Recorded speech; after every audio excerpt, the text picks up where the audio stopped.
Good evening. Welcome back to another episode of Open Shutter, season finale of 2023, which is totally crazy. Yeah. Have the pleasure of welcoming Tony on. He is a local photo video content creator in the city. So, huge thanks for Tony for taking the time in chatting all things creative. And if this is the first time that you're watching the show, or if you're coming from Tony's side, uh, try to do this as much as possible. So if you want to come on in the new year, I'd love to have you on. It could be photo, you could be doing photo or video or painting. Doesn't really matter if you make something. Love to have you on and chat about what it is you do. And yeah, follow Open Shutter YouTube on Instagram for all the show details and all that good stuff. And Spotify and everything. All the links are in the description, so go check it out for all the past shows. And yeah, Tony, don't want to take up too much of your time. So No, thanks all for good. coming on. And maybe for the people that don't know who you are, maybe a quick intro about yourself. Yeah. So I live in Hamilton, Ontario right now, born and raised in Sault Ste. Marie, Ontario. So coming from like a small town where there's not really much kind of in terms of creative. Well, more so now than it was when like I kind of grew up. So I came out here to do film and television. So I went to Humber I did a year of multimedia. Then I did film and TV. Yeah, Went out to LA for a summer at USC with Warner Brothers Studios. And nice. so I did a program there, came back. And I worked for about 7 years as a media producer, shooter, editor, producing daily web content for a men's lifestyle magazine, and got into like health and fitness throughout that process. And Yeah. then once that job ended, I ended up getting more into health and fitness while I was doing some freelancing. And then I became a yoga teacher and a personal trainer. So then I ended up doing that to kind of sustain myself with freelance for like 7 years. Yeah. So yeah, so I started photographing yogis and I started photographing for Yoga Journal magazine, and that was kind Okay. of like my identity. Yeah. And then moved to Hamilton with my partner, and then she bought a house out here pre-pandemic. Yeah. And so I was still coaching. I was full-time basically coaching at that point, and I ended up winning an award for not personal trainer, but group fitness instructor of the year. So it was like a crazy world life. And then Yeah. during COVID, I loved just connecting with people on social media again Yeah. and creating content. I was creating like daily challenges, and I'm like, you know what? I really miss creating. So I ended Yeah. up looking around, found a local like full-time job here for a marketing company.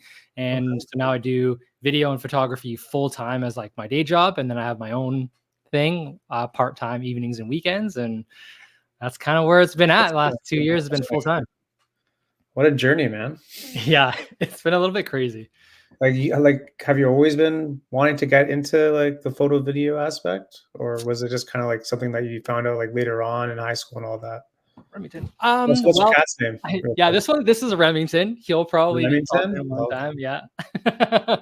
There's Remington and Porsche. Well, I was kind of always a creative person growing up. I loved like drawing and sketching all yeah. throughout like elementary school and high school. And then throughout high school, I thought that I wanted to get into computer animation. So that was like my big thing. That was when like Shrek and Toy Story were first coming out. I'm like, oh, I want to do that. And then I started realizing that like, okay, if I do want to go to this path, I'm going to be spending years of my life creating maybe a few seconds of like footage. And like, Yeah. it's not just that. So, because my mom ended up buying me like a little 3D animation program at the time. And I'm like, Cool.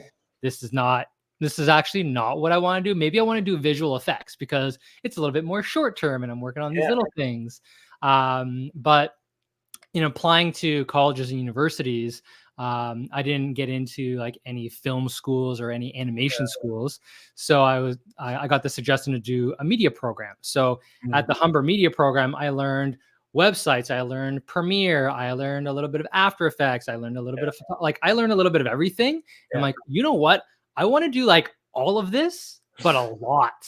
Like, I don't want to just go the film route and just be a gaffer. Like, I want to learn, I want to create videos. So the next year after that, got into film school and then did that, and kind of the rest is sort of history.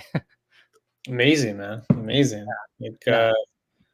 yeah, I always find it cool how people start, because people start in so many different ways. And that's just the great thing about living in like this day and age is where like there's just so much at your fingertips in terms Totally. of like knowledge and learning. And being able to like connect with other people, like the gatekeepers have really been taken away like in a sense, right? Yeah. It's really fascinating, I think. Yeah, when I especially I was actually thinking about this when we were talking about like, oh, what do we want to kind of talk about today? I was Yeah. thinking about the evolution of the creator and how accessibility has really changed the landscape of that because before if you wanted a video, let's say you were a small business and you wanted a video, you had to Yeah. find somebody that had the equipment. Now everybody has a phone, so everybody can kind of create Yeah. content. B, you had to find somebody that like had some skills and was interested in that. Now everybody is shooting Instagram stories and creating reels. So Yeah. like the landscape has really changed and Yeah. is opened up creativity, I think, for a lot of people that may not have thought or knew that they would be creative or wanted to use that and Yeah. find like a career path. Yeah. So yeah, it's been interesting to see that world of like just creation and video production just change. And of course technology too, like even Yeah. autofocus changing. I remember having like the 7D and you have like the 9 autofocus point and like you compose. Now it's like everywhere you Oh, point, everything's in focus. I know. It's beautiful. I love that. Yeah, it's amazing. Do you prefer like short form content or long form content in terms of video stuff? Uh I consume like pretty much everything. I really love YouTube. Yeah. Just because I like getting deeper into it. But I mean, just like anybody else, I find myself, doom scrolling too much more than I Yeah. like sometimes. So I do a little bit of both in terms of like consumption, but for creating Yeah. my pages, I've kind of not like a typical creator where I'm always posting all the time. I Since I do this full time for like a commercial company and a lot of the work that I do is not necessarily like flashy on like what's like Yeah. Instagram worthy kind of thing, Right. right? So 80% of what I do day to day, I don't even Yeah. post or share about because it's a corporate video or it's like corporate Yeah. headshots or it's an Yeah. event. Um, so I enjoy sharing a lot more like education because I do have a lot of experience. So before I was sharing a lot of like my photos and my work and like it was Yeah. basically a faceless page of just like a lot of amazing photos. But now I've been really into sharing more of who I am and my personality. And so I started a YouTube channel this year as well. And now I'm just posting a lot more behind the scenes content. It's good, man. I think I don't know. For me, it's like I like when people show like themselves more and Mhm. not like we're talking offline about just like everyone seeing like the home run shots or like the banger videos. I think it's cool when people kind of show what actually goes into making something. Yeah, Kind absolutely. of like the things that you encounter, and because it's not always like smooth sailing, right? So I think people can resonate with that because that's just life. Yeah. Like it's And I just think not like it doesn't happen quickly. It's a lot of work, right? So Yeah, and social media is curated, right? Because for yeah, it's every true. reel that you see, Exactly. that's like we've put one foot forward, but you don't see the foot that's back, right? We And are always putting yeah, behind. they don't. Yeah, exactly. Like I don't know if that's what I like. I like when people show like what actually happens. Yeah, and some of the You know? like the fails also happen too. I was actually Yeah. recently, my partner and I, was creating content for Oru Kayak, the foldable kayaks. Yeah. Yeah. And we had like one day where we can go and film. And I Yeah. needed to get like, I had an idea. I wanted to shoot this YouTube video, but I also needed this B-roll. And so we Yeah. went down to the beach and like the tide had brought in all of this gunk and it was not great. We're like, let's go down further and we'll shoot it and we'll just kind of frame it out. And then I'm out there and I wanted to like do a shot with my drone and do all this stuff. But then I was Yeah. taking on water and it was wavy. And I'm like, you know what? I don't feel safe. I was started getting frustrated and I Yeah. wasn't going to shoot it. But luckily my partner, she goes, I'm just going to film what happened. So she ended up sharing some of that behind the scenes. And you look back on it in the moment, you're like, I don't want to share this. Like people Yeah. don't Of need to know. But course. later on, when you look back on it, you're like, that was actually kind of funny because we were safe. Like there was no risk, Yeah. anything. It was funny, but also B, it's a learning experience, and C, it's also sharing with people that not every shoot you go is going to be an award-winning shot or like a Yeah, banger kind of yeah, thing. Like sometimes yeah, you just go out, have fun, or sometimes you go out and the conditions aren't great and yeah, you see how you adapt. And I think that also brings your personality more too, because if yeah. everything's always just perfect, you're like, okay, this person's supernatural. You know what I mean? Yeah, no, I think for me, like the way that I approach like my stuff is like I don't take myself so seriously. Yeah. You know, I'm just another guy trying to make something. I don't try to make myself like I'm the next Steven Spielberg, and whatever happens, happens. But for me, I, that works. Like that mindset works. Where it's like, yeah, just let's go out and see what happens today. You I know what I also mean? think part of that too, and I'd like to hear your thoughts on this, Yeah, because you vlog so frequently, yeah, it's yeah, maybe it's easier to let your personality come out because you're sharing yeah, so much of yourself on a consistent basis yeah, versus just putting out, something every week or whatever it is. It's easier to like curate your image a little bit more. yeah, yeah. So, It's yeah, true. It's true. I just mean, thinking, if I mean, like if someone wants to vlog, I said, well, you just got to be yourself. yeah, And like I said, like just don't take it so seriously. Just whatever happens, happens. Like, this is not like a scripted TV show where everything happens on point. Like this is life. You're walking around doing whatever you're doing. So mhm, and that's people some people like that, some people don't. But I mean, if that's what you want to do, I think it's important to A, make it for yourself first, and yeah, B, have fun and C, like be consistent with it. yeah, You know what I totally. mean? Like because I think, it's very easy for people to like, I want to be the next Casey or the next Mr. Beast. Like it's not going to happen. So you need to kind of be aware of that, of like reality. Yeah. Because everybody has different lives too, right? Like, Yeah, yeah, and especially when you people will think tell me about, that yeah, like, people tell me that my life isn't too exciting. Well, you never know. Someone that lives in, like, who maybe someone that lives in the US might find life in Canada exciting because they don't live here. yeah, exactly. And also thinking about like life and exciting, we're fortunate that we do this for a living. Like Yeah, I yeah, work more in like kind of like the corporate and yeah, that sort of thing. So for me, I have to take myself back sometimes to think like, okay, yeah, I'm not doing the fun like lifestyle branding stuff all the time, yeah, but like I'm still every day I'm using Premiere, so I'm keeping those skills sharp. I have a yeah, camera in my hand almost every day as well, versus somebody else, they might kill to be able to say like I make a living doing this. And it yeah, doesn't always have to be flashy. So I'm always grateful that like, whoa, my cat just knocked over my tube light.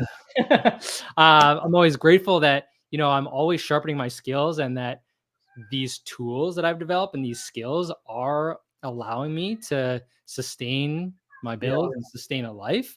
yeah, Because I know there's a lot of people out there where, yeah, it's a hobby for a lot of people, and a lot of people want to make this a living.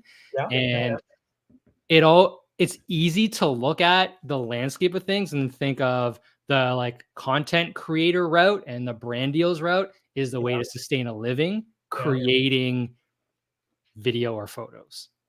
yeah, yeah. I think there's a lot of illusion to it too, where people just automatically assume if you're a YouTuber, like whatever, having brand deals, or like if you're making stuff full time, that like you're like a millionaire or something. You know what I mean? I think there's an illusion of like a certain kind of lifestyle that Yeah. content creators have, where it's kind of like, I don't know, it's this like magical ride where everything's like peachy and like it never rains kind of thing. Like, Well, there's a you know what dark I side mean? to everything, right? Because you're Yeah, seeing the sunshine, yeah, but you're not seeing the shadow. And the shadow behind that is yeah, you don't have yeah, consistent income. yeah, So when you're a yeah, freelancer, when you do have those brand deals or those gigs, you need to have the knowledge and awareness and discipline around managing your finances. yeah, Because you yeah, might get a gig that's like 1,000, 5,000, whatever. But if yeah, you don't have a gig that's, for like 3 months, that yeah, 5K needs to last you that time. And if yeah, you just get that and you're like, sweet, I got this 5K, I'm going to go buy a new lens. Now you've blown it. You have to yeah, manage that too. yeah. So Well, exactly. there's a flip side to everything. There is, and I don't think people really, because everyone like people, I think, people tell me, "Oh, I want to like get into like photo full time or like video full time," and I just tell them, "Well, just like not work for free, but like just assume you have the job and just make something for someone and tag them Mhm. and see what happens. Yeah. Because that's how I got into this whole thing is like during COVID, I worked with small businesses and it was like I was just having fun, Yeah. but I started making stuff for them and tagging them and they liked it. And then some of them paid and some of them didn't. But for me, it's like just assume you have the job first. Like just assume you have the job as because when you do that, there's no pressure on yourself because no Mm. one knows who you are. Totally. So Yeah. you can make something and then maybe they'll like it and maybe they'll call you and say, "Hey, what's up with this?"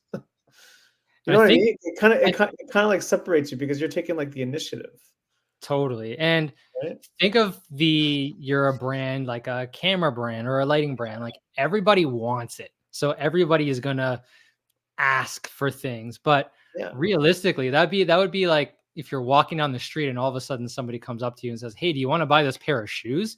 Yeah. A, I didn't need this pair of shoes in the first place. Yeah. And B, you don't have the pair of shoes that I like. So I don't want to talk to you. It's the same But thing sliding into people's DMs like cold, right? right, And brands right, DMs. cool, yeah, I mean, at least you're gonna at least you can, like, provide them something.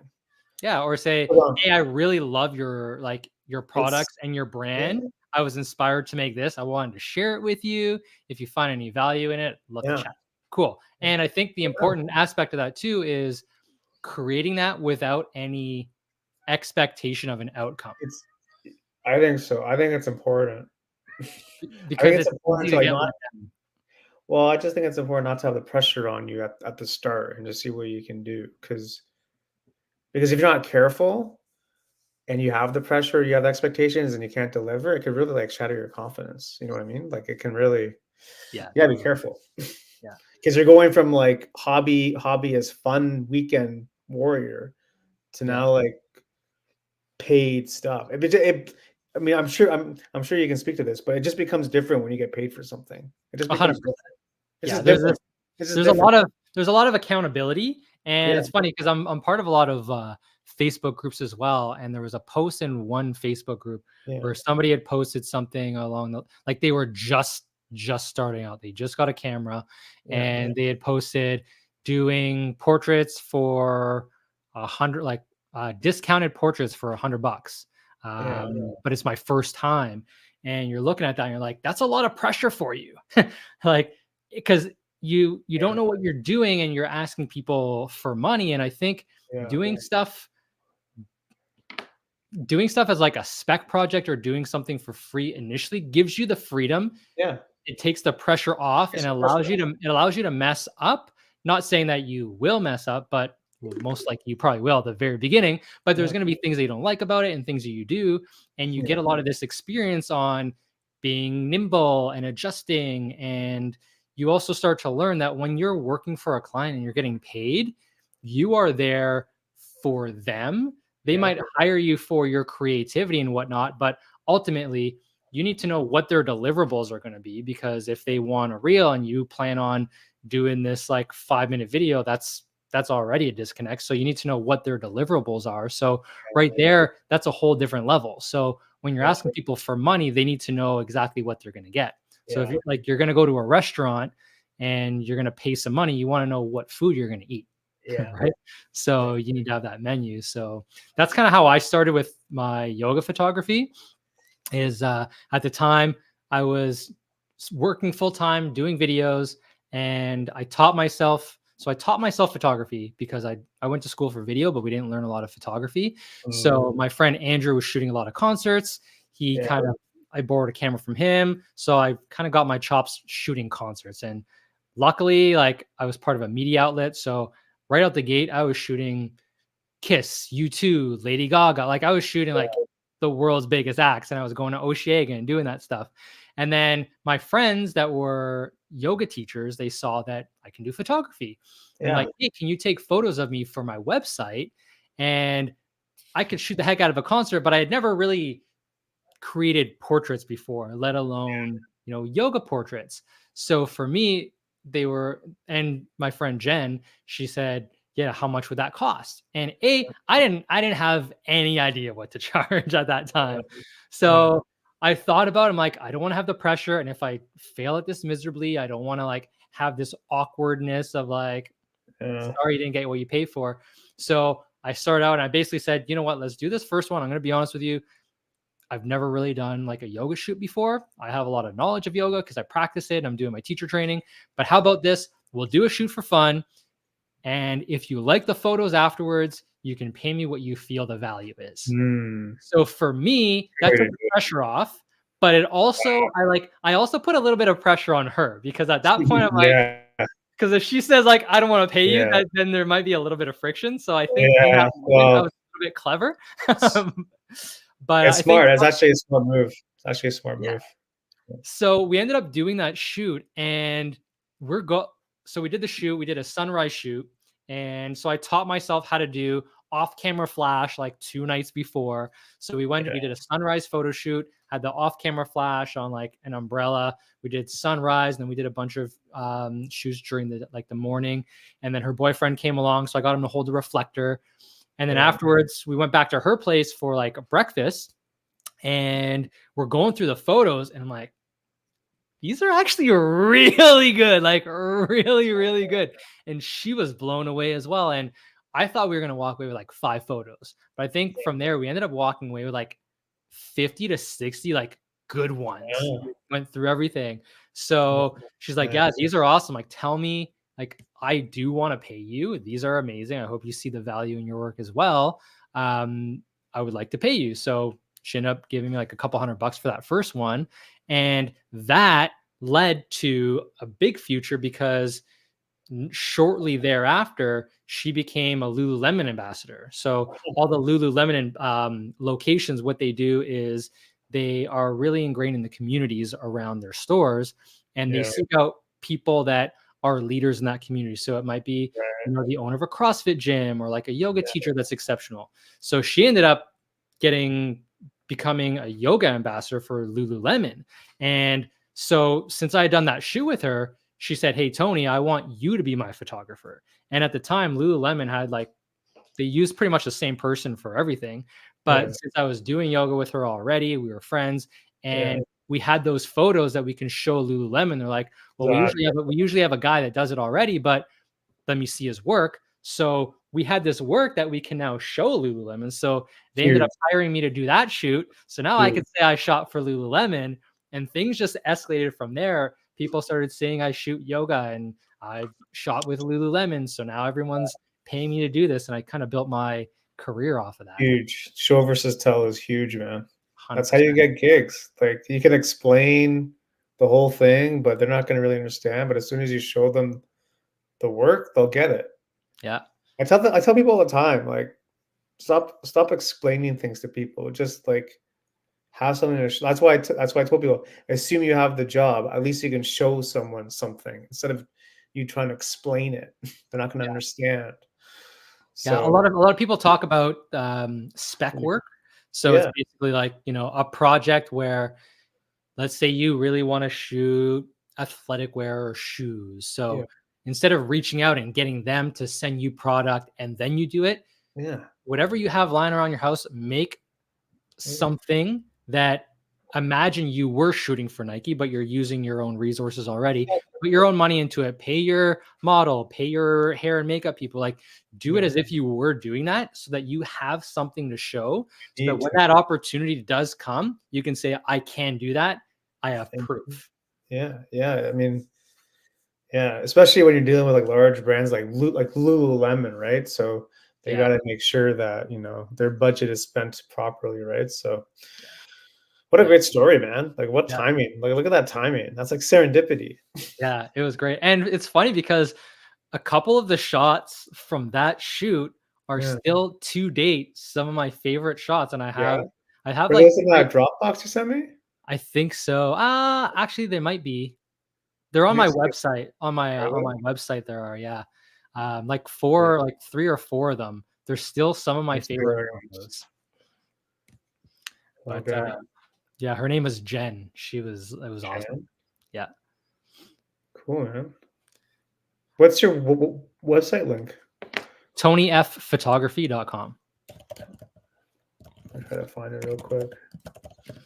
I've got I haven't updated my website in like years. I have so like there's still a lot of really great stuff on there, but right now it's a very portfolio, like it looks like a portfolio for photography, and I need to update it to do a little bit more like blogs and different things like that Yeah. as well. Is So this it? yeah, that's my website Okay. right there. So if you go to yoga portraits, Yeah. and then you'll see, so that top left one, that's Jen. The middle right, so that was one of the Lululemon shoots right there. So for people that are listening to this that can't see it, there's like, Yeah. you know, a detail shot, and then there's a full body shot of her like holding her Mm. mat. So yeah, I and like then this. That's cool, bro. yeah, people just jumping. So that job ended up leading me to being connected with a lot of other yoga teachers and yoga festivals, and I wanted to connect with like quote unquote yoga celebrity teachers. Yeah. So I ended up reaching out to a yoga festival and volunteering at this one in Boulder, Colorado. Or was it Boulder? Or was it? Yeah, it was Boulder, Colorado. And I volunteered. I said, I'm going to fly myself out. I want to shoot for your festival. You can have all the photos. I just want to show you what I can do. And like, oh, no, we don't need, you know, we have people already. Went out, volunteered. That ended up leading to the next 3 years going back to Boulder to shoot with them. Yeah. And then I used those photos to pitch to Yoga Journal events. And then that ended up being like 3 or 4 years of shooting 5 times a year. We went around to, we did Boulder, we did San Francisco, we did San Diego. Like, so just Yeah. doing something for free and making those connections was incredible. Huge. Look at And that this. last photo that you were on, This one it's here. an acro yoga photo. So people that can't see it, there's a guy lying on his back. He's got his Yeah. arms up, and there's like a woman on his hands doing this crazy mermaid pose. That one actually won an award at Downtown Camera, Oh and yeah. so they had this printed, and it was huge on their wall. So after a month that it was up, they called me and they gave it to me. So Cool. So you so have it on your wall there? I don't have it on my wall. I have it downstairs somewhere because it's Oh, pretty yeah. big. So I haven't. Yeah. Cool. Where was So it shot at, this photo? that one was in San Francisco. Yeah. So I was doing another thing that I was trying to do a lot as well is networking with people, because every time I would go to this event to shoot it for Yoga Journal was a lot of times was in a hotel. So I would reach out to local yoga teachers ahead of time and say, hey, I'm going to be here between these days.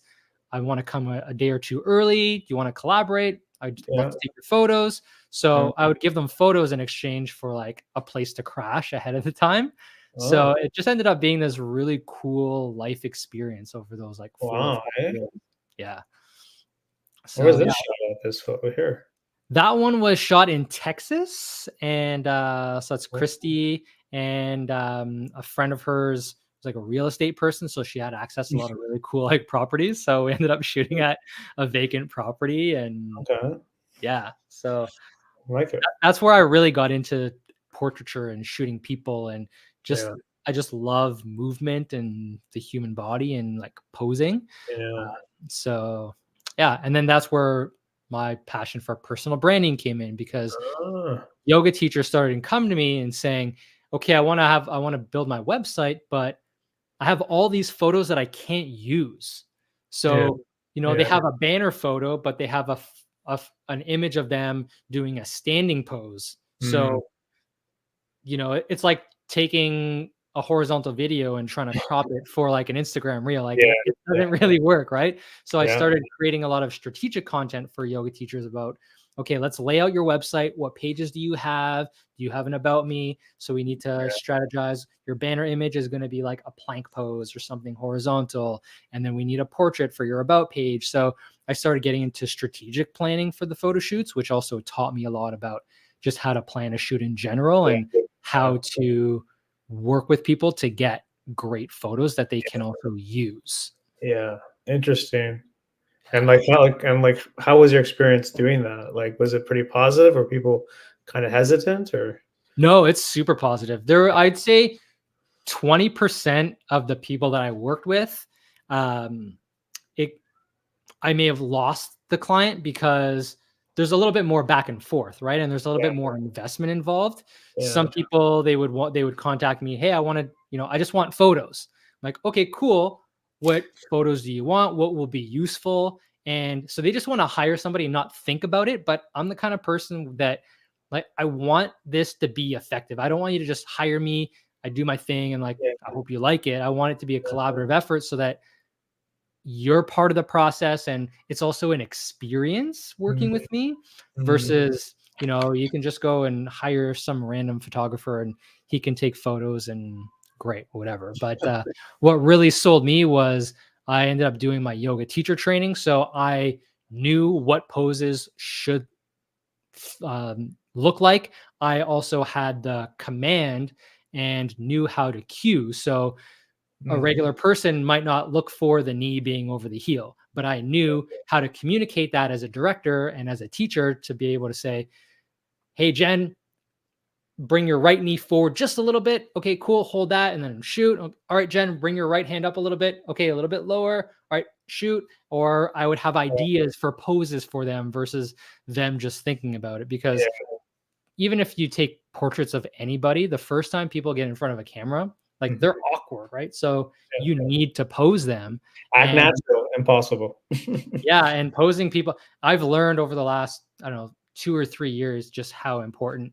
And that's a craft I've really been honing and tweaking. And Yeah. a lot of people, whenever we go to community events, they're always like, oh, okay, let's everyone get behind Tony because we're going to get amazing shots because he's Yeah. going to direct them the way we want. And I always know to, all right, bring your right elbow out a little bit more. So in learning yoga and also being a fitness instructor, and I have over like 3,000 hours of coaching class time, I know how to use my voice and I know how to pause and create Mhm. inflections in my voice and how to merge the audible cues with visual cues Mhm. because people learn different ways. So, Yeah.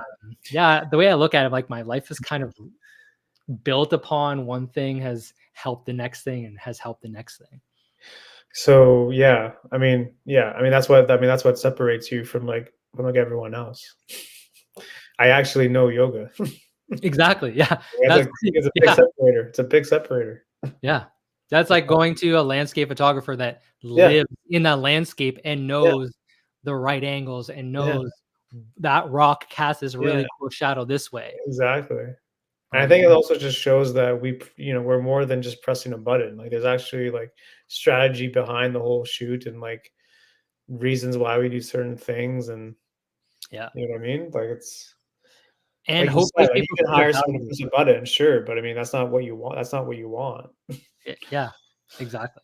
Yeah. And hopefully people, the right people, see the value in paying for that. That not, Yeah. not all photographers are equal. There is not a standard rate, even in wedding photography and Yeah. videography, which I did for a very short period of time. Mhm. Don't do it anymore. I No, only do it for like, same. yeah, I do it for close friends, but it's not my favorite thing to do. Yeah. Just a lot of pressure and a Yeah. lot of thinking and planning so far out. Yeah. Yeah. Um, but where was I going with that? I lost my train of thought. Like PTSD from weddings. But oh yeah, the everyone's priced differently, right? So Yeah. you have a photographer that maybe they work with a very specific venue, so they know certain things, or you have a videographer that specializes in documentary style Yeah. videos versus the person that's going to go there and just get general coverage. So yeah, I think that's what separates. Same thing with social media, just in general. I think that's what separates, the great creators and like the everyday creators is if you look deep enough, you can tell. On the surface, it can start to look like everybody might be on the same level. You edit fast enough, you add enough flash frames, you add enough trending music, Yeah. Yeah. anybody can kind of, get a moment. But I Mhm. think consistency really shines. And if you look at like my Yeah. website, you see I do that a lot. Like I have a lot of knowledge in that as well. And Yeah. talking about weddings, the one thing though that weddings do well is they teach you how to plan effectively and they teach you how to work under pressure and they teach you how to work with people because you're working with people all day long. And the biggest lesson that I learned from shooting weddings Yeah. that is transferable to shooting like corporate headshots, for example, is okay, you have the itinerary and you're doing family photos and you have 15 minutes to do family photos. Okay, cool. I need to know who the arrangements are and what the list of families are so that Yeah. I know. And if you give me a list of 50 arrangements, you start doing the math. You have 50 people to fit in 15 minutes. How many seconds per photo is that? And is that realistic? And Yeah. do you have Aunt Sally who is in a wheelchair that it's going to take 3 to 5 minutes for that one photo? So Yeah. for weddings, I learned like, okay, there's math behind that sort of thing. So I use that in corporate headshots. So I had a Yeah. shoot not long ago where we had 60 employees, and Yeah. we had like they wanted to do it in like 90 minutes. I'm like, Yeah. okay, that's like a minute and a half maybe per person. And if people are showing up on time. So Yeah. I was able to communicate with that with them. I was able to communicate that with them, Yeah. and we created a schedule that really made sense, that we felt really comfortable with. And yeah, so there's lessons Yeah. in everything. Yeah, I think yeah, basically it's important to be able to communicate effectively so people Yeah, understand what's expected instead 100%. of just kind of like hoping for the best, which typically never really goes well anyway. But Yeah. you know, And I think that's where YouTube and vlogging really comes into play. Is I think the people that do the best on it are the best communicators, because yeah, you can say, yeah, this microphone is amazing, yeah, but why is it amazing? How why? is it amazing? How is your voice? How is your body language Yeah, communicating that it's amazing? And so yeah, yeah. I think there's a this certain, mic is yeah, awesome. there's a certain level of confidence with it too. Um, where you're able to kind of like whatever you want to talk about you can talk about, but I mean as long as you're looking at the camera and making the eye contact, that's all that really matters, right? Yeah, It's all about totally. having like that presence, like that confidence, and if from there you never know where you may end up in like a TED talk. You have no idea. Yeah. You have no idea, right? Yeah. Especially with like it just takes one person to like see whatever it is that you're doing, and you never know, that person may know someone, like your story with like Lululemon. Like people are connected in strange ways sometimes. Yeah. It's You funny. know? Somebody saw the way that I work with yogis, and Yeah. they asked me if I would ever like talk about it, or have I ever taught people how to do yoga photography. And I thought, Yeah. I never thought about if there would be a need for that. So I ended up actually this year at the Toronto Yoga Conference. So there's like a big, global yoga conference. Yeah. This year was a little bit smaller because it's post pandemic, but I ended up doing a 2 hour like presentation on like Oh, the yeah. art and business of yoga photography, how Oh, I you think did, about eh? it. That's Yeah. cool. So it was, and I did that more for the challenge for myself, because I knew that people that were attending the yoga conference weren't going to necessarily be photographers. So I needed to think about who my audience was going to be. So I Mm. want to share what's going on in my mind, in my experience, but also give them insight and say to them, when you hire a photographer, hire me. um, Yeah. these are the things you want to look out for. These are the things that are going to help you get the most out of your images, and how to work with people, and what's possible and what goes into it. So it created Yeah. this appreciation too. So for me, it was a really cool challenge, Oh, taking what's in here and putting it into a yeah. presentation, and then wording Mm. how I think about these things and why I do this instead of this, or I do this when this, but if there's this, I do that. You're basically sharing like your knowledge. Exactly. Yeah. You're That's sharing what I like did. your approach, your knowledge. So like how do people do people have questions about what you're doing? How do people take it in? Yeah. It was a little bit overwhelming because I think I crammed too much. It was almost like Yeah. I wanted to share everything at once. Yeah. So I probably could have scaled it back by like 60%, and it would have Yeah. maybe been as, if not more effective. But Yeah. I made sure I talked a little bit about lenses and how, compression. So if you have your wide angle versus a close angle, how it's going to Yeah. affect the buildings behind you. And if you want to make sure things are framed out. So Yeah. I end up realizing, okay, a lot of these people are going to be shooting on their phone. So I use the examples of, okay, this is what this shot looks like on like 0.5. This is what this shot looks like at 1. This was what it looks like at 3 times, and how you can use photography tools to maximize the image and the story you want to tell with that photo. Yeah. So yeah, it was a great experience. You can do it again, you think?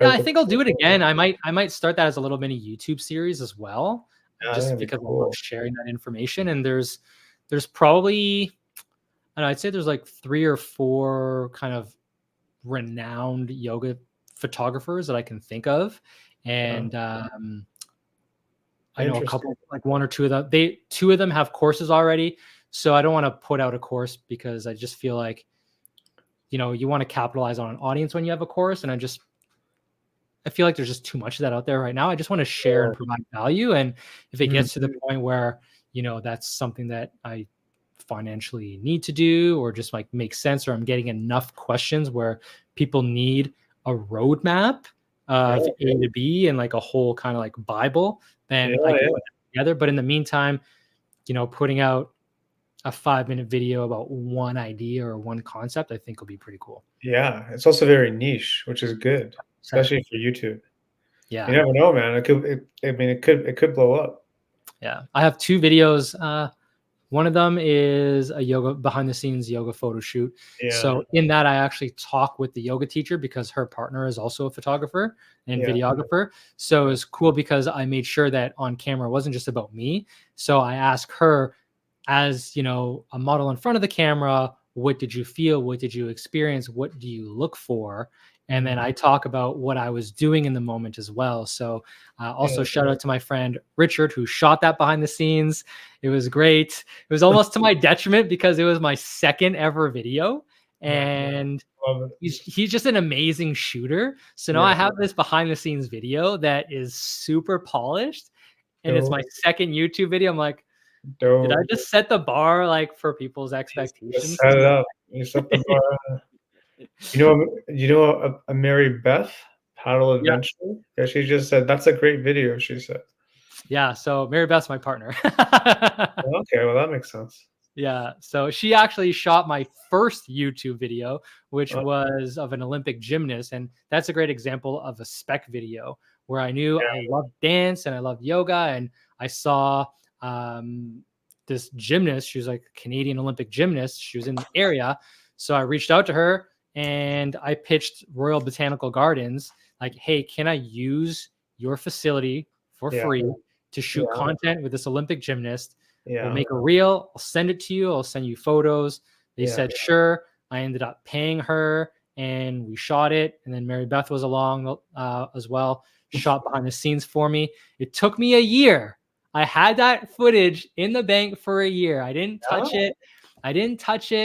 And it wasn't until this year that I decided, you know what, I'm finally going to start my YouTube channel and put that video out. So I shot that. And so now I have 3 videos up. Yeah. And, you got to keep going, man. Exactly. Yeah. You got to keep going. You got to be consistent. It's just really the trick of it, really. Yeah. Totally. It's the easiest and hardest thing to do all the same. 4 hours. So I luckily Mary Beth is also, she's a content creator. So she started her YouTube just over a year ago and she's monetized now as well. And like she's got an awesome audience and has amazing content. So go check her out as well. She's great. Paddle Adventure? Yeah, Paddle Adventure. So she does outdoor content, lifestyle, and focus on paddleboarding. And she just does wacky stuff on her paddleboard. We did like a cake smash video where she went on her paddleboard for her birthday and like smashed the cake in her face. And she's pretty awesome. So go check her out if you like outdoor, like fun content. And so I also shoot stuff for her. So I'll go out with her and help her shoot some of her content. But most of the stuff that she does, she shoots on her GoPro. We have a 360 camera. Sometimes she uses my equipment to shoot some of her videos, but she taught herself how to edit. She taught herself everything. So I see her doing everything consistently. And I'm like, you know what? I do this for a living, but then I don't do it for myself, but she does it for herself. Like I can do this for myself as well. I just need to find the time to do it, which is always the age-old excuse. Find the time. Yeah. That's always kind of like the issue, right? Yeah. For me, it's like I try to have like mini goals for myself, like either film one day or edit part of the video one day, or just have some sort of like roadmap where I'm able to like edit, film, and upload and in whatever time frame I want to do. But I need to like I need to stick to the schedule. So I have to be like realistic with like my time and say, well, I can, it may not happen this week, but it can happen next week. Because I think people, like I have one friend in January of this year, he wanted to make a video every week of this year. Like so he wanted to make 52 videos this year. Oof. He made 4. Yeah. That's what I mean. Like you need to be real. You need to be realistic, Yeah. and don't set yourself up for failure. So if you're gonna make if you're gonna make one video a month, well, maybe that's what it is for now. But as long as you hit it, Yeah. it gives you that boost to keep going. Yeah. And then when also you have a target, You have a kind of target. break it down into, okay, I have this goal. How am I going to do it? If I have 4 weeks to make a video, Yeah. I wanted to be out this day. Okay, cool. I want to give myself the first 2 weeks of the month to maybe shoot it. And then that gives me the next 2 weeks to edit it. So when you have a goal, it helps you break it down versus, Yeah, you gotta break it down. okay, I want to do this, but Yeah.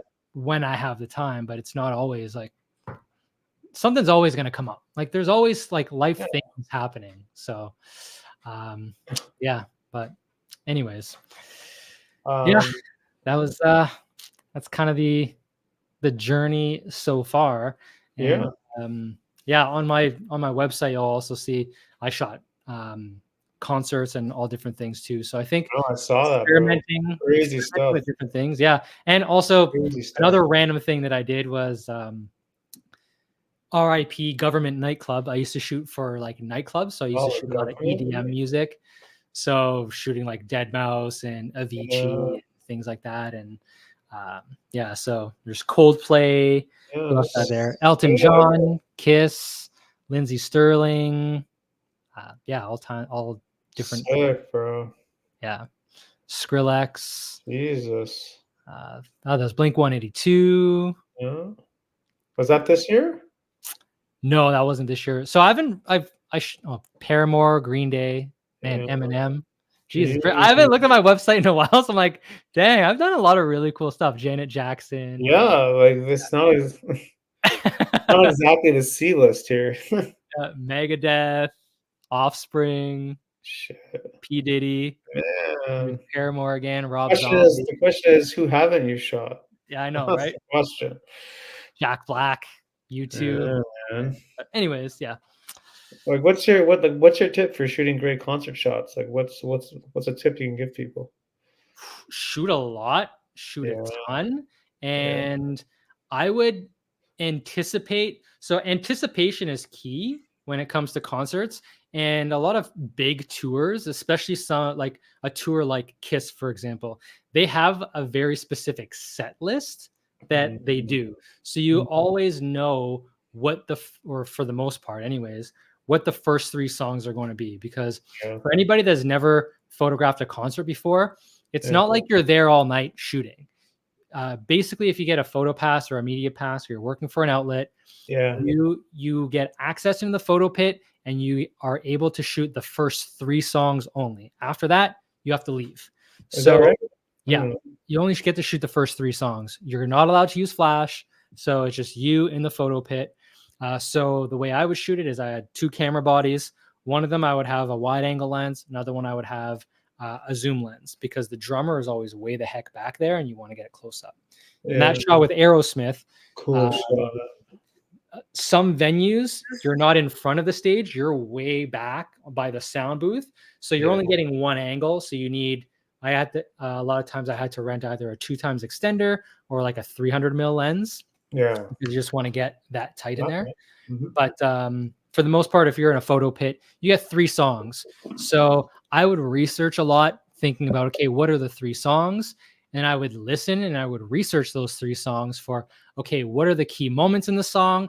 Is there like a guitar solo, or is there a drum solo that I need to know about? Because I know when that guitar solo is coming up, I need to move to that side of the stage, because that's where the shot, like that's where the photo is going to be. So like there's a in Kiss's set, I think it's in the second song. I didn't get it because I missed focus on that shot, I think it was. Yeah. But there's a point where Paul Stanley like sticks his tongue out, or like he puts a guitar pick on his tongue and he sticks his tongue out to everybody in the pit. But it's during a very specific part of the song. Yeah. So doing that research was really helpful Mm. a lot of the time as well. So yeah, I would research it, Interesting. know where the shots are, but then also things like not having the microphone in front of like the face, or Yep. when somebody's holding the microphone, I would always try to get sort of the fingers versus sort of the back of the hand just because it looks better. Right. So there's things like that. Not getting too low. You want to see some of the light. You want to see the background. Yeah. Yeah. So I would always have a shot list in my head. Is I would want a portrait of every person. So I would want like a tighter shot. I would want a wide shot of the entire stage. So I Yeah. had a sort of like a shot list or a checklist in my mind Mm. before every show of what I wanted to get. And Yeah. then you get there and you're just reacting to everything like, that's awesome. That's awesome. But then you have to calm down. You're like, okay, cool. This is really exciting. Yeah. What's my next shot? And what's Yeah. my next shot? Yeah. And then also realizing that there's a lot of people in the pit and you're getting bumped around, and there might be 15 to 30 people trying to get the same shot as you. So you're managing the people around you, your equipment. So yeah, and a lot of it's editing as well, because you need to stop the motion. And so you need a higher enough shutter speed, but you don't want your ISO to be way too high. Yeah. And you want your aperture reasonable because you don't want to have blurry photos. So shooting concerts can be very difficult depending on the venue.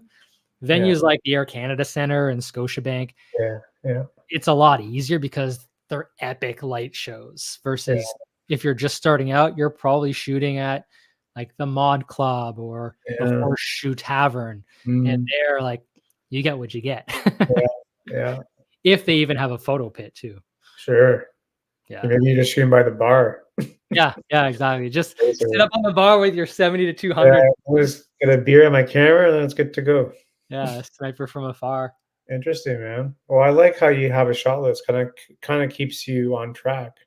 Yeah, It gives exactly. you focus on what Yeah. to do, especially when you only have 3 songs. You don't have a lot of time, Yeah. so it's Yeah, depending on important. the band, sometimes their song is like 2 or 3 minutes long. So you think about it, you might Yeah. have 9 minutes of shooting. Yeah. It's not a lot of time. Yeah, it's not a lot of time. So you go No. home and you're like, you either got it or you didn't. You can't Either go got- and shoot that.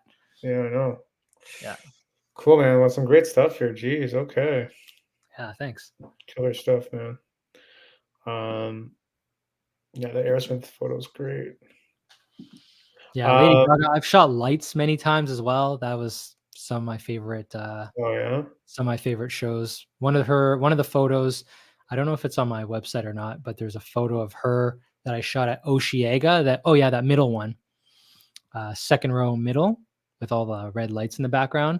Like this one's just one of my favorite shots because there's some emotion behind it. You see her face, you see the Mhm. guitar, you see her tattoo. The lighting is really cool, and I always like to place lights right behind to get this really like, cool halo effect as well. Yeah. Because lighting is always like that. I probably have like 5 or 6 frames from this moment, and they all look different because the lighting is always changing, right? Yeah. So a lot of part of it is shooting a lot because the light Yeah. changes so much in the Of course. exposure. But this photo on one of her earlier albums, there's a digital asset where you can get wallpapers for your computer, and Yeah. this is one of them. So if you buy that album, I think it's her second or her third album, you buy like the deluxe edition and you get wallpapers. This is a wallpaper on that.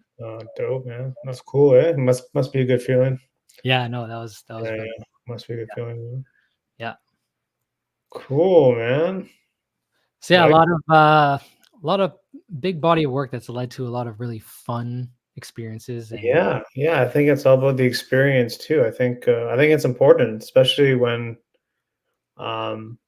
you're doing photo, you're doing video, you're doing whatever it is, because like it can get pretty serious sometimes too, especially when you're getting paid for it. So for me, it's like just make sure like you're having fun a little bit, even though if it's for work and whatever happens, happens. But as long as you're having fun and you're trying to learn something at the same time, yeah, because you can always learn something, even when something doesn't go the way that you wanted to, at least you can learn from it for next time.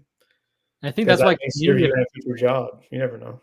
Yeah, I think that's why community events are great. And I mean, you and I have only known each other for like a handful of days now, Yeah, yeah, thanks yeah, to social media. But yeah. something that I did a lot this year that I didn't do in the past was attend a lot of events. And Canon and Socality do a lot of events where I've met Yeah. some of like my closest friends now, where if I'm in a bind and I need somebody to cover a shoot for me, I can call my friend John, or I can Yeah, call Rich or whoever. yeah, And then attending those things too, you meet other models, and I'm trying different lighting patterns that I wouldn't have tried on my own, because yeah, it takes a lot of effort to do those spec shoots, or to do, you know, to scout a new studio and yeah, put your time and effort into it, versus when you have a community event that someone else has kind of set up for you and you can attend.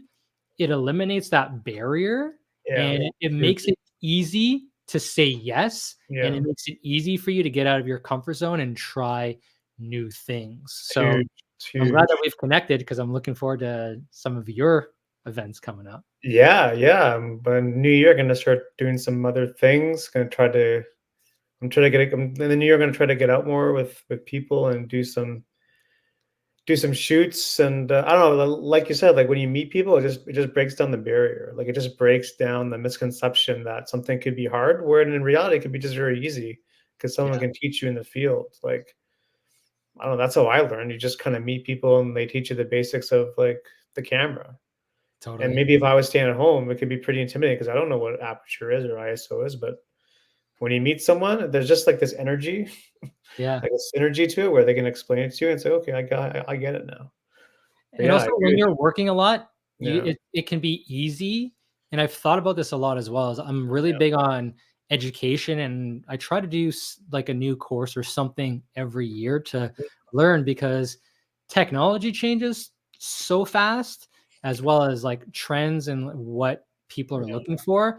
And I think if you keep doing the same thing all the time, yeah, like, it's great, like, you can have, a reliability, and, like, having a special sauce is great, but yeah, I think in terms of personal growth, going to an event, you see the way other people do things, and you may have never known that that was possible.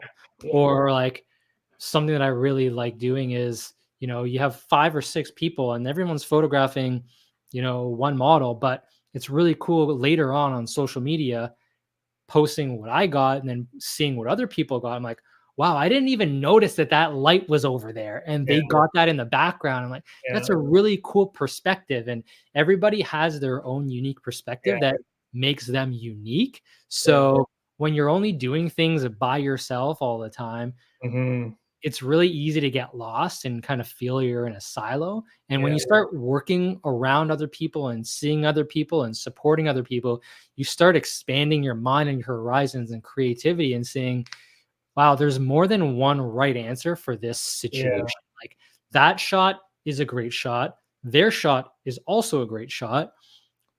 It's not necessarily better or worse, it's just different ways of seeing things. When you're working for a brand, yeah, they might say this shot is better because it fulfills these needs. But when you're trying to be, I think, overall just creative, I think there's no real wrong. I think yeah, more perspective is better, because the flip side of that, you can also learn, oh, I don't like what they did there. Like, I would not have done that. So I know that I'm also consciously making decisions of what I'm doing, and I'm consciously making decisions of what I'm not doing, which is yeah, also equally as important, because you start realizing that you're not necessarily doing things by accident. You actually have a lot of vision, because you're excluding things purposefully and you're framing it a certain way yeah. purposefully.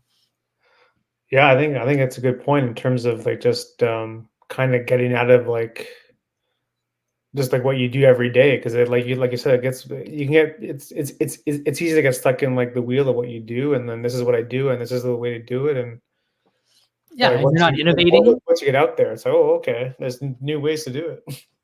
Yeah, and like client work, like imagine Yeah, the videos. I'm sure the videos that you did, during the pandemic have yeah, evolved today. yeah, Like, of if you were course. to show yourself a video from 2 years ago for a client that you did Yeah, yesterday for a client, I'm sure there's new things that you did. Maybe you're adding more gimbal work, or maybe Yeah. you have a new way of lighting, or maybe a new editing style, or now you Yeah. added color differently. There's Yeah. learning and growth and education and everything. And I think spec work is huge, and community and networking and doing stuff for fun is huge, because I notice for myself, I get caught in a trap of I'm only creating and doing work like when I'm getting paid for it, because that time I need to balance out personal time and like creation time and then work time, and they start to meld together. And I look at it like a pie chart. And Yeah. imagine you have this pie chart and it has 3 equal pieces. And on one piece you have health, another pie chart you have wealth, and another part of the pie you have relationships. So it's health, wealth, and relationships. And at any given time, one of them might get smaller, another one might get bigger. Yeah. But you only have that 360 degrees of the pie. You can't expand them more. You only have a finite amount of time in your day.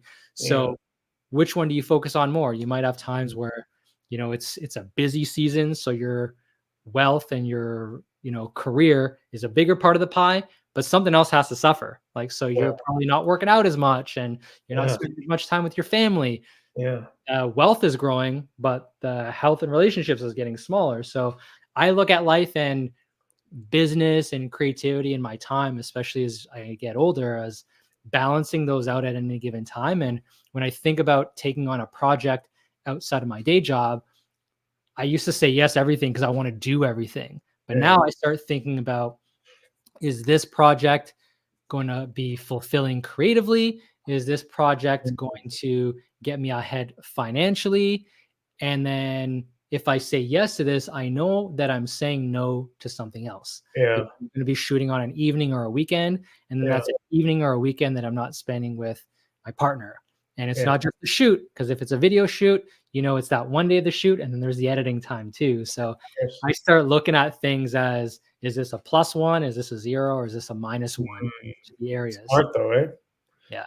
Because I think it's important to say no to stuff too. 100%. Yeah, it's important to say no. Yeah.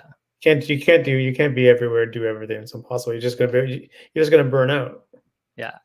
And it's easy to say yes to everything. And like, I got caught in a loop of saying yes to everything, doing a lot of those spec jobs because I could, but then also realizing that I'm saying yes to too much free stuff. Yeah. But I'm at the point where my work speaks for itself, and I don't need to do stuff or as much stuff for free unless there's something that I want to do that I don't have proof of already. Right. So It's gonna add, yeah, exactly. So just a big quote is that I think about a lot is, just because you can doesn't mean you should. Yeah. It's true though. That can go for a lot of things. For a lot of things in life in general. Not just It's photography video. It's not a photography quote. That's a life quote. Yeah, seriously. Yeah, Something to live by for sure. Yeah. If you take anything from this podcast, take away that. That was the nugget right there. That could be good. But we're up against the hour, so I'm not sure what else you want to speak about. I mean, like we said offline, we're at the end of the year. So, like, do you have any goals for next year, or like how you kind of rated your past year? Or? Yeah, no, I love this idea because it is a time of reflection for most people, and I know you have your recap video coming up, so I'm looking forward to seeing that coming up soon. For me, looking back, realizing that community was a big part of it, and just connecting with a lot of other creators.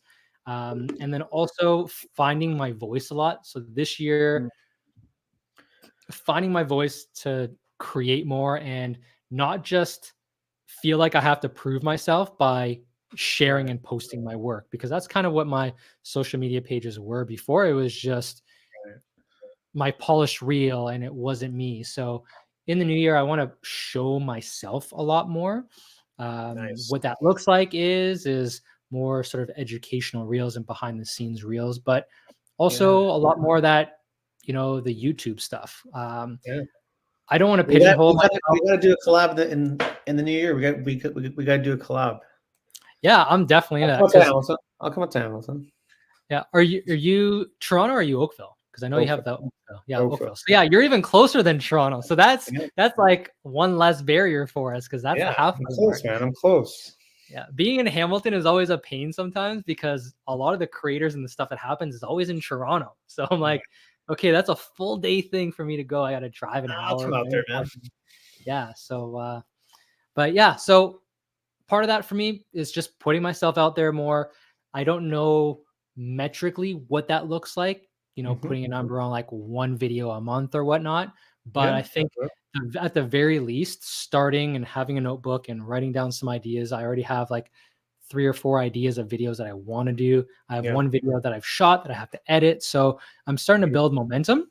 Love it. And yeah, so a lot more of that, and just not put too many restrictions on myself, like Q1, Q2, while I navigate the waters and Right. see, okay, what is it that I do like? Because I don't want to say, okay, I'm going to do all gear reviews because my goal is to get attention of all these brands and get a bunch of free stuff. Like, Yeah. I want to do stuff that I enjoy. So I'm going to Have do a gear review here. I'm going to do a behind the scenes thing here and see what people want to hear from me, but also what is it that I enjoy doing? Because yeah, I am doing this on my evenings and weekends because I'm Yeah. doing my corporate thing during the day. Yeah. So if I'm going to put time and share a YouTube video, I want to make sure I'm enjoying it. And B, I want to make sure it's being of value, because if I'm taking time from my life, I want to make sure that it's useful, because you can't get your time back. No, of course not. Well, I Yeah. like it, man. It's a good plan. Yeah. How about yourself? For the new year, I just want to make better videos. So what does that look like? Because I think I this don't is an really know. interesting, No, this I is just an like interesting topic I because there, need to like yeah, like for me it's like just being able to like do more not even collabs, but just like not even interviews, but just like show different people in different like life, not how do you describe it? Kind of like, because like during the pandemic, I did all these like videos for like these small businesses, which is cool. I want to do something like that, but on a different scale, like different people in the community, and they're like, I don't know. It's hard for me to explain because I don't really have it kind of clear in my head, but something along the lines of like showing people in different circumstances. okay, all You know right. what I mean? I don't know. So It's kind of like diversifying blurry the in my body head, work that but you're something doing. like that. Okay, I gotta figure it out. But something like this. okay, I like that. Just like being able to connect with like different people, Mhm.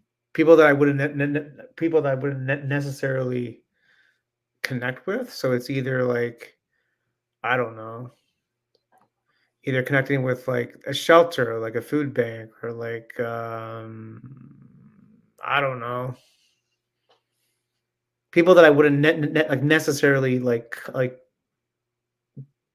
be in contact with. Kind of force myself into like situations where it's kind of like outside of my comfort zone. You know what I mean? Something Yeah. like that. I don't No, know. I think I got to would you figure it out. say you're kind of like you're looking to diversify the target of work that you're doing versus, because Yeah, it's easy to do. I don't want it to be about me all the time Right. Yeah.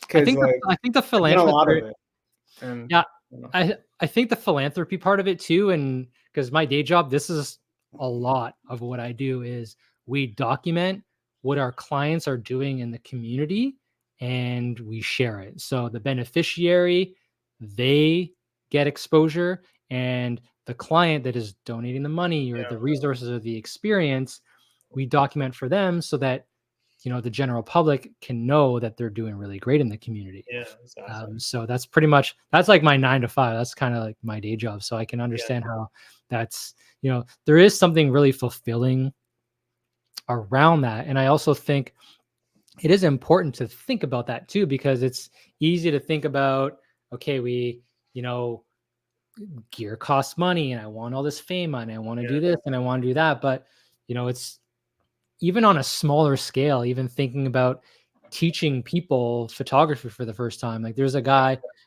Christian in Sault Ste. Marie, where I was kind of born and raised. yeah, When I was born and raised, there was no media program. There was no nothing. And I see Christian doing stuff at like the public library, and they have some lights and they're teaching these kids cameras that they're not learning in Yeah. school. And I'm like, that is so cool. Like, I wish that was something that what I had when I was growing up, or if I was still living back home, that's Yeah. totally something, that I would do because I have these resources now. Yeah, that's awesome. So I think helping is really cool. And even just, even smaller scale, not just helping other creators. I think you're already kind of doing that to a degree and you don't realize it, that where there might be people that, talking and just being able to talk about who they are and have a platform like this so they exactly. can talk like that alone, that still has a lot of weight and a lot of significance that Yeah. maybe, you might be, numb is the wrong word, but like you've done it so many times that it feels like second nature and it feels like, yeah, no big deal, just having a conversation. But, Yeah.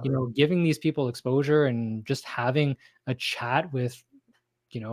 new photographers can be like that alone can be a lot for somebody too. Yeah. Yeah, Yeah, I think people just want to be seen and heard, man. totally. I think people just want to be seen and heard. I think people just want to just have a voice, including myself. I mean, Mhm. it's hard to like, stop the scroll. So Yeah, if you're able to like you said, offer a platform for people, I think it's cool, and it's cool just to like chat with people because like we said earlier, like it gets you out of your own head, and totally. you might be able to think of something differently or approach something differently because someone said something. Oh, I didn't think of it that way. Yeah, So it could be that it could be that simple, and yeah, I don't know. This whole podcast started out of COVID, man. yeah. Like So many it things. started out of COVID, and then because we couldn't do anything, and then I'm like, oh, just keep this thing going. Yeah, So, which is I don't know. I do it because I want to do it. You exactly. know what I mean? Like I want to do it, otherwise I wouldn't do it. So it's kind of like that simple too. It's like I want to do it, and then the other person wants to do it, and there you go. You have a podcast. Pretty Exactly. simple. Yeah. You And know? whether like 5 people watch it or 500 people watch it or 5,000 people watch it, Yeah, as it doesn't long as even. we want You to never do it, know so like we're doing it. There's where it's nothing. going to live. It's going to live forever on the internet. So you never know in 2 years. You never know where it's going to go. Yeah. Someone might have listened to this and then tomorrow they're faced with a decision and they might be thinking, just because I can doesn't mean I should. If you take away And one thing, the whole if of you day, if this you whole take hour will away have that impact. if you take away that, Hey, I found this on the web for if you take why away did if my you take. why did my Check it. Siri go up? Yeah, man. I mean, this was a fascinating conversation. Let's have you back on next year at some point, and hopefully Yeah, do that absolutely. collab too, man. Yeah, yeah, that'll be a lot of fun. A lot of fun. Any final words, tips, feedback, advice? Uh, Not really. Anybody that's watching this Yeah. that, just know that what you have, like if you are fortunate enough to be watching or listening Yeah. to anybody even just talking about photography, like you're in a great spot already. If you Yeah. have a camera, if you have a phone, just start creating something, Love it. because 100% of something is better than like 80% of nothing. Like it's better Yes. to have stuff out there, build that muscle. Think of it like working out, like building reps. The more you Yeah. do something, the easier it gets. And I know I'm kind of talking to myself about this as well, in terms of making more YouTube videos. Is I just got to plan it out, because I know the more I do it, the easier it'll get. If I want to start vlogging, I just got to start Yeah. doing it. The first one's probably going to suck, but you just got to keep doing it because it gets better as you go. So, yeah, and reach out to people if you like. Everybody, that's the great thing about the internet right now, is you can pretty much have conversations with anybody. And in my experience, most people are really open to sharing. And I need to give another shout out to a man named John Simo. I've had some, yeah, he's mind-blowing creator, and I've had a lot of really awesome conversations with him just through Instagram, and he's shared resources. He shared so much of his time with me that, like, it's just Shout out John. I'm really grateful for this Shout community. out John. Yeah, Love it. yeah. So that's what I got. Cool, man. Tony, you're a legend, man. Appreciate it. Thank you. Thanks You're for a having me legend. on. Love how everyone- we're chatting, and thanks for reaching out too. I know we kind of turned this around pretty quickly. We've only known each other for like 3 days, but It glad we doesn't, were able hey to make it man, happen. it's the internet. Doesn't take Yeah, any time. Just get on and start chatting. yeah. Ain't nothing to it but to do it. Just got to That's get it. it done. Pretty simple. Everyone watching, listening, go check out Tony in the links in the description, and make sure you go subscribe to his YouTube channel because he's gonna start making videos. So you heard it here first on the. Yeah, I love it. So you better go subscribe and check him out, and all his other work, website, Instagram, all that good stuff. And yeah, this is the season finale of 2023. So I I think 2024 starts the second week of Jan. So I guess we'll see then. And happy holidays, happy New Year, all that stuff. And yeah, we'll see you next year. All right. See everybody next year. Thanks a lot.